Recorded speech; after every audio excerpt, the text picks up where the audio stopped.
Hello, হেই গুলবাদিন, বৃষ্টি চলে আসতেছে, ফলিং ডাউন। আর এরপর মজার ঘটনা দেখুন, কোচের ইশারায় মুহূর্তেই ইনজুরিতে আক্রান্ত হয়ে গেলেন গুলবাদিন নাইম। নূর আহমেদ বল ছুড়বেন এমন সময় আমার ইনজুরি হয়ে গেছে, আমি আক্রান্ত, আমাকে এখন মাঠের বাইরে যেতে হবে, অর্থাৎ খেলা বন্ধ। চলে আসে বৃষ্টি, কেননা তখন 2 রানে এগিয়ে ছিল আফগানিস্তান। এমন সময় যদি বৃষ্টির কারণে আর মাঠে খেলা না করাতো, সেক্ষেত্রে জিতে যেত আফগানিস্তান।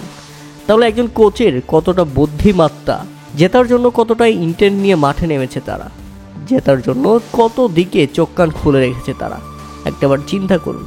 বৃষ্টি আসবে বলে কোচের ইশারায় মুহূর্তেই ইনজুরির ভং ধরলেন গুলবাদিন নাইম।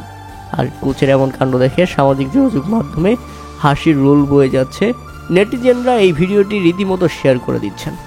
কপিরাইট ইস্যু থাকার কারণে আমরা ভিডিওটা দেখাতে পারছি না, তবে এই ঘটনা যারা দেখেছেন তারা না হেসে পারেননি। এমনকি হাসতে হাসতে শেষ বাংলাদেশি ব্যাটার লিটন দাস নিজেও।